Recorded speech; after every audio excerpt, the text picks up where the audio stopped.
Tapi mereka sekarang sudah mulai melihat kita serius. Bisa dilihat bagaimana tadi prestasi yang kita mulai pupuk, mereka lihat.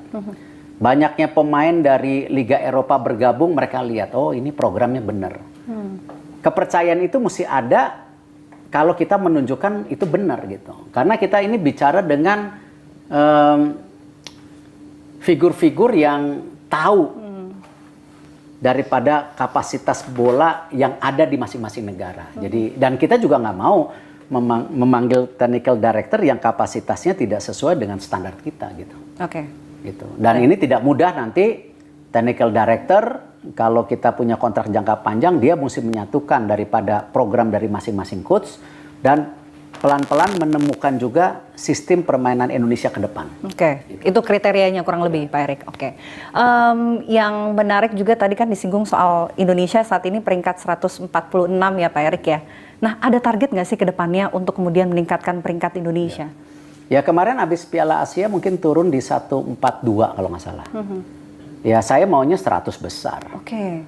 Ya bahkan di blueprint dengan FIFA itu kita punya target di 2045 atau 2038 saya lupa itu kalau bisa masuk 50 besar. Nah kalau kita lihat juga 50 besar itu masih jauh.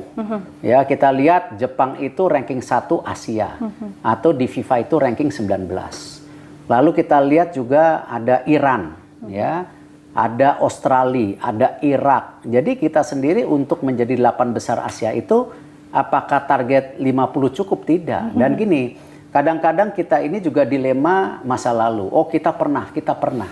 Tetapi gini, kalau sepak bola kita jalan di tempat, negara-negara seperti Qatar, seperti Jepang berinvestasi luar biasa, ya pasti kita tertinggal lah. Itu kan sebuah realita yang kita harus hadapi gitu. Dan keseriusan daripada pembangunan manajemen di sepak bola Indonesia harus ada gitu. Dan kita mohon maaf dengan segala situasi yang ada, kita masih dipersepsikan kan sepak bola Indonesia korup, manajemen kita belum siap gitu. Nah ini yang saya mau memastikan persepsi itu salah, ya kita mau bangun ke arah sepak bola yang bisa bersih dan berprestasi gitu. Oke, dari tadi sudah disinggung soal blueprint Pak Erik, mungkin bisa dijabarkan lebih detail lagi mengenai blueprint PSSI ke depannya seperti apa? FIFA percaya. FIFA sudah memberikan dana FIFA Forward untuk training center kita di IKN. FIFA sudah membuka kantor di Indonesia. Saya rasa jarang. Nah, jadi sekarang pemerintah, saya sudah duduk dengan Pak Jokowi kemarin dan Pak Jokowi komit bahwa nanti Indonesia pemerintah akan siapkan funding buat PSSI.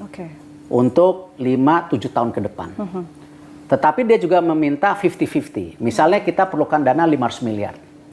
Bisa nggak PSSI raise atau mendapatkan pendanaan 250 miliar dari private sector? Saya bilang sanggup Pak. Nah artinya apa? Kita tidak 100% bergantung di pemerintah, ya, tetapi ini 50-50. Dan Pak Jokowi mau. Jadi itu yang saya yakin, makanya kalau memang pemerintah serius, tidak mungkin saya sendiri atau PSSI sendiri.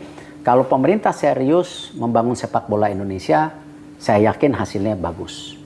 Dan kerjasama PSSI dan pemerintah harus ada. Dan selama ini PSSI juga ada keengganan bekerja sama dengan pemerintah. Yang selalu dibilang government intervention atau pemerintah mengambil alih PSSI. Nah, ini saya rasa tidak mungkin sepak bola kita bisa maju ya kalau tidak tanpa bantuan pemerintah. Jadi saya terima kasih Pak Jokowi percaya, Pak Jokowi mau bangun sepak bola Indonesia, dan inilah yang saya harapkan juga ada independen dari kami PSSI juga mendapatkan pendanaan sendiri. Jadi tidak 100% digantung pemerintah. Karena situasi dari masing-masing negara berbeda. Amerika itu lebih banyak private sector.